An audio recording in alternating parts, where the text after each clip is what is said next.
ಭಾರತಕ್ಕೆ ಅಮೆರಿಕ ಮತ್ತೆ big shock. S ವೀಕ್ಷಕರೇ, ಅಮೆರಿಕ ಅಧ್ಯಕ್ಷ ಡೊನಾಲ್ಡ್ ಟ್ರಂಪ್ ಭಾರತಕ್ಕೆ ಗಾಯದ ಮೇಲೆ ಬರೆ ಎಳೆದಿದ್ದಾರೆ.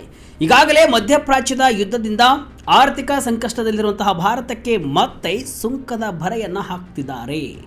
ಅಮೆರಿಕದ ವ್ಯಾಪಾರ ಪ್ರತಿನಿಧಿ ಕಚೇರಿ ಅಂದರೆ USTR ಇವತ್ತು ಭಾರತ ಸೇರಿದಂತೆ ಪ್ರಪಂಚದ 60 ಪ್ರಮುಖ ದೇಶಗಳ ಮೇಲೆ ಬರೋಬ್ಬರಿ 12.5% ಹೆಚ್ಚುವರಿ ಸುಂಕವನ್ನು ಹೇರೋಕೆ ಪ್ಲಾನ್ ಮಾಡಿದೆ. ಇದರಿಂದ ಭಾರತದ ರಫ್ತು ಉದ್ಯಮ ಅಪಾಯದಲ್ಲಿ ಸಿಲುಕುವ ಸಾಧ್ಯತೆ ಇದೆ. ಒಂದು ಕಡೆ ಭಾರತ ಮತ್ತು ಅಮೆರಿಕ ನಡುವೆ ವ್ಯಾಪಾರ ಒಪ್ಪಂದದ ಮಾತುಕತೆ ನಡೀತಿದ್ರೆ, ಇನ್ನೊಂದು ಕಡೆ ಸುಂಕ ಹೇರುವ ಕೆಲಸ ನಡೀತಾ ಇದೆ. ತೆರಿಗೆ ಹೇರಿಕೆಯಿಂದ ವಿವಿಧ ಕ್ಷೇತ್ರಗಳ ಮೇಲೆ ಗಂಭೀರ ಪರಿಣಾಮ ಬೀರಲಿದೆ.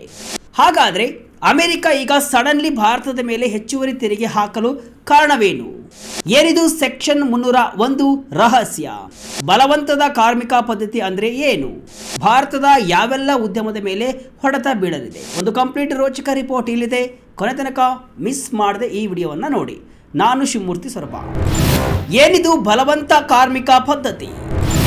ಭಾರತ ಸೇರಿ 60 ದೇಶಗಳಿಗೆ ಸುಂಕ ಬಾಣ. ವೀಕ್ಷಕರೇ, ಈ ಹಿಂದೆ ಅಮೆರಿಕ ಭಾರತದ ಮೇಲೆ 50% ತೆರಿಗೆಯನ್ನು ಹಾಕಿದಾಗ ಏನೆಲ್ಲ ಎಫೆಕ್ಟ್ ಆಗಿತ್ತು ಅನ್ನೋದು ನಿಮಗೆಲ್ಲ ಗೊತ್ತೇ ಇದೆ.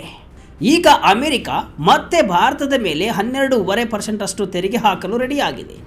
ಈಗ ಅಮೆರಿಕದ USTR ಹೊರಡಿಸಿರುವಂತಹ ಆ ಸ್ಫೋಟಕ ವರದಿಯ ಬಗ್ಗೆ ಹಂತ ಹಂತವಾಗಿ ನೋಡ್ತಾ ಹೋಗೋಣ. ಅಮೆರಿಕದ ವ್ಯಾಪಾರ ಪ್ರತಿನಿಧಿ ಜೆಮಿಸನ್ ಗ್ರೀರ್ ಇವತ್ತು ಒಂದು ಮಹತ್ವದ ಹೇಳಿಕೆಯನ್ನು ಕೊಟ್ಟಿದ್ದಾರೆ. ಅವರ ಪ್ರಕಾರ ಭಾರತ, ಚೀನಾ, ಜಪಾನ್ ಮತ್ತು ಯುರೋಪಿಯನ್ ಯೂನಿಯನ್ ಸೇರಿದಂತೆ 60 ದೇಶಗಳು ತಮ್ಮ ದೇಶದಲ್ಲಿ ಬಲವಂತದ ಕಾರ್ಮಿಕ ಪದ್ಧತಿ ಅಂದರೆ ಫೋರ್ಸ್ಡ್ ಲೇಬರ್ ಮೂಲಕ ತಯಾರಾದಂತಹ ಸರಕುಗಳನ್ನು ಅಮೆರಿಕಕ್ಕೆ ಕಳಿಸುತ್ತಿವೆ. ಇದು ಅಮೆರಿಕದ ಕಾರ್ಮಿಕರಿಗೆ ಅನ್ಯಾಯ ಮಾಡ್ತಿದೆ ಮತ್ತು ಅಂತಾರಾಷ್ಟ್ರೀಯ ಮಾರುಕಟ್ಟೆಯಲ್ಲಿ ಒಂದು ಅನ್ಲೆವೆಲ್ ಪ್ಲೇಯಿಂಗ್ ಫೀಲ್ಡ್ ಅಂದರೆ ಅಸಮಾನ ಸ್ಪರ್ಧೆಯನ್ನು ಸೃಷ್ಟಿ ಮಾಡಿದೆ ಅನ್ನೋದು ಅಮೆರಿಕದ ಗಂಭೀರ ಆರೋಪ. ಅಂದರೆ ಜೈಲಿನ ಖೈದಿಗಳಿಂದ ಅಥವಾ ಬಲವಂತವಾಗಿ ಕೆಲಸ ಮಾಡಿಸಿಕೊಳ್ಳುವಂತಹ ಕಾರ್ಮಿಕರಿಂದ ತಯಾರಾದಂತಹ ವಸ್ತುಗಳು ಕಡಿಮೆ ಬೆಲೆಗೆ ಸಿಗುತ್ತವೆ. ಇದರಿಂದ ಅಮೆರಿಕದ ಕಂಪನಿಗಳಿಗೆ ನಷ್ಟವಾಗ್ತಿದೆ ಅನ್ನೋದು ಟ್ರಂಪ್ ಸರ್ಕಾರದ ವಾದ. ಇದೇ ಕಾರಣಕ್ಕೆ ಈಗ ಅಮೆರಿಕದ ಟ್ರೇಡ್ ಆಕ್ಟ್ 1974ರ ಸೆಕ್ಷನ್ 301 ಅಡಿಯಲ್ಲಿ ಈ ಭಾರೀ ಸುಂಕವನ್ನು ಹೇರಲು ಪ್ರಸ್ತಾಪ ಮಾಡಲಾಗಿದೆ. ಏನಿದು ಸೆಕ್ಷನ್ 301? ಟ್ರಂಪ್ ಬ್ರಹ್ಮಾಸ್ತ್ರ. ಚೀನಾವನ್ನ ಮಣಿಸಿದ್ದ ಕಾನೂನು ಭಾರತಕ್ಕೆ. ವೀಕ್ಷಕರೇ, ಈ ಸೆಕ್ಷನ್ 301 ಅಂದರೆ ಏನು ಅಂತ ನೋಡುವುದಾದರೆ, ಇದು ಅಮೆರಿಕದ ಒಂದು ಅತ್ಯಂತ ಪವರ್ಫುಲ್ ಕಾನೂನು. ಇದರ ಅಡಿಯಲ್ಲಿ ಅಮೆರಿಕ ಸರ್ಕಾರಕ್ಕೆ ಯಾವುದೇ ದೇಶದ ಮೇಲೆ ಏಕಪಕ್ಷೀಯವಾಗಿ ಸುಂಕ ಹೇರೋ ಅಧಿಕಾರ ಇರುತ್ತೆ. ಒಂದು ವೇಳೆ ಅಮೆರಿಕಕ್ಕೆ ಯಾವುದಾದರೂ ದೇಶದ ವ್ಯಾಪಾರ ನೀತಿ ಇಷ್ಟವಾಗದಿದ್ದರೆ ಅಥವಾ ಅದು ಅಮೆರಿಕದ ಆರ್ಥಿಕತೆಗೆ ಹಾನಿ ಮಾಡ್ತಿದೆ ಅಂತ ಅನಿಸಿದರೆ ಈ ಕಾನೂನು ಬಳಸಿ ಆ ದೇಶವನ್ನು ಅಕ್ಷರಶಃ ಆರ್ಥಿಕವಾಗಿ ಹೈರಾಣಾಗಿಸಬಹುದು. ಡೊನಾಲ್ಡ್ ಟ್ರಂಪ್ ಅವರು ತಮ್ಮ ಮೊದಲ ಅವಧಿಯಲ್ಲಿ ಚೀನಾದ ಮೇಲೆ ಯುದ್ಧ ಸಾರಿದ್ದು ಕೂಡ ಇದೇ ಕಾನೂನಿನ ಅಡಿಯಲ್ಲಿ. ಈಗ ಮಾರ್ಚ್ 12, 2026ರಿಂದ ಶುರುವಾದ ತನಿಖೆಯಲ್ಲಿ ಭಾರತ ಸೇರಿದಂತೆ 60 ದೇಶಗಳು ಸಿಕ್ಕಿಬಿದ್ದಿವೆ. ಈ ದೇಶಗಳು ಅಮೆರಿಕದ ಒಟ್ಟು ಆಮದಿನ 99.4% ಪಾಲನ್ನು ಹೊಂದಿವೆ. ಅಂದರೆ ನೀವೇ ಊಹೆ ಮಾಡಿ, ಇಡೀ ಪ್ರಪಂಚದ ವ್ಯಾಪಾರವನ್ನೇ ಅಮೆರಿಕ ಇವತ್ತು ತನ್ನ ಕಪಿಮುಷ್ಟಿಯಲ್ಲಿ ಇಟ್ಟುಕೊಳ್ಳೋಕೆ ನೋಡ್ತಿದೆ.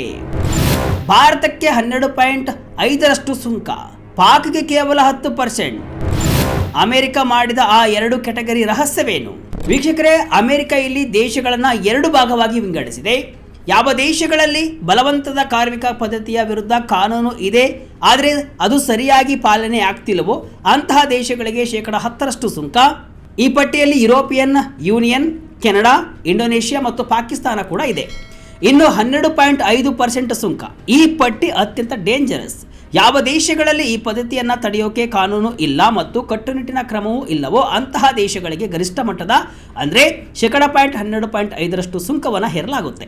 ಇಲ್ಲಿ ಅತಿ ದೊಡ್ಡ ಶಾಕಿಂಗ್ ವಿಷಯ ಏನಪ್ಪ ಅಂದರೆ, ಭಾರತ ಇವತ್ತು ಚೀನಾದ ಜೊತೆಗೆ ಇದೇ ಅತಿ ಹೆಚ್ಚು ಸುಂಕದ ಕೆಟಗರಿಯಲ್ಲಿ ಸ್ಥಾನವನ್ನು ಪಡೆದಿದೆ. ಹೌದು, ಜಪಾನ್, ದಕ್ಷಿಣ ಕೊರಿಯಾ ಮತ್ತು ಬ್ರಿಟನ್ ಜೊತೆಗೆ ಭಾರತವನ್ನು ಕೂಡ ಅಮೆರಿಕ ಸೇರಿಸಿದೆ.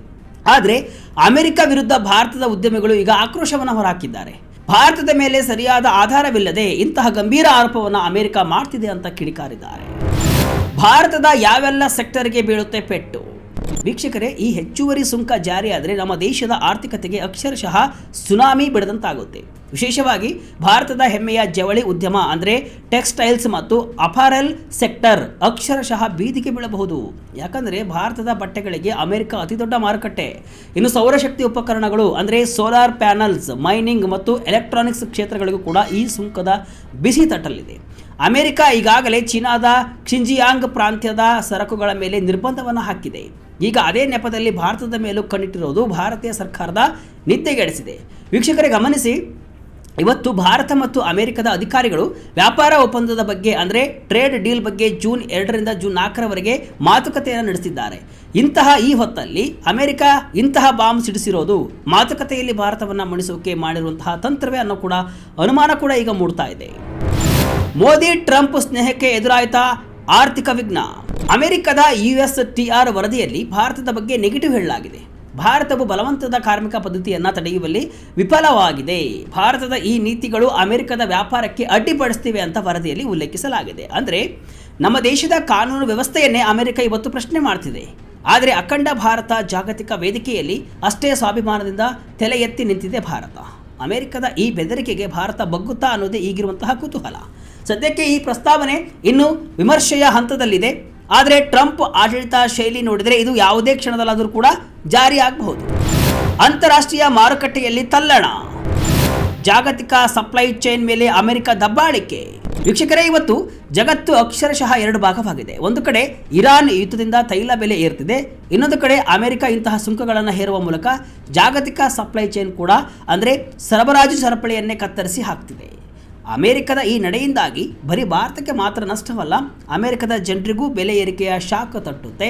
ಯಾಕಂದರೆ ಭಾರತದಿಂದ ಬರುವಂತಹ ವಸ್ತುಗಳ ಮೇಲೆ ಸುಂಕ ಹೆಚ್ಚಾದರೆ ಅಮೆರಿಕದ ಮಾರುಕಟ್ಟೆಯಲ್ಲೂ ಕೂಡ ಬೆಲೆ ಜಾಸ್ತಿ ಆಗುತ್ತೆ. ಭಾರತದ ಈ ವ್ಯಾಪಾರ ಸವಾಲು ಆತ್ಮನಿರ್ಭರ ಆಗುವಂತಹ ಪಾಠವನ್ನು ಕೂಡ ಕಲಿಸುತ್ತೆ. ಭಾರತ ಎಷ್ಟು ಬೇಗ ರಫ್ತು ಮಾರುಕಟ್ಟೆಯನ್ನು ಬೇರೆ ದೇಶಗಳಿಗೆ ವಿಸ್ತರಿಸುತ್ತೇವೋ ಅಷ್ಟು ಇಂಡಿಯಾಗೆ ಒಳ್ಳೆಯದು. ಈ ನಿಟ್ಟಿನಲ್ಲಿ ಕೇಂದ್ರ ಸರ್ಕಾರ ಯಾವ ನಿರ್ಣಯ ತೆಗೆದುಕೊಳ್ಳುತ್ತೆ ಅನ್ನೋದನ್ನು ಕೂಡ ನಾವು ಕಾದು ನೋಡಬೇಕಾಗಿದೆ. ಒಟ್ಟಿನಲ್ಲಿ ಅಮೆರಿಕದ ಈ ದಿಢೀರ್ ನಡೆ ಭಾರತದ ರಫ್ತು ಉದ್ಯಮಕ್ಕೆ ಬೆಂಕಿಯ ಕೆಂಡ ತುಳಿದಂತೆ ಆಗುತ್ತೆ.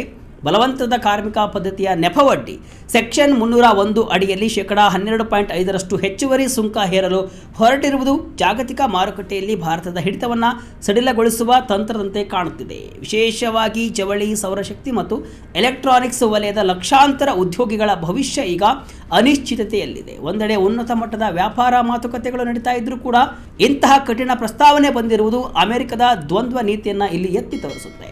ಈ ಆರ್ಥಿಕ ಬಿಕ್ಕಟ್ಟನ್ನು ಮೆಟ್ಟಿ ನಿಲ್ಲಲು ಭಾರತಕ್ಕೆ ಈಗ ರಫ್ತು ಮಾರುಕಟ್ಟೆಯ ವೈವಿಧ್ಯೀಕರಣ ಮತ್ತು ಆತ್ಮನಿರ್ಭರ ಶಕ್ತಿಯ ಅನಿವಾರ್ಯತೆ ಹಿಂದೆಂದಿಗಿಂತಲೂ ಕೂಡ ಈಗ ಹೆಚ್ಚಾಗಿದೆ.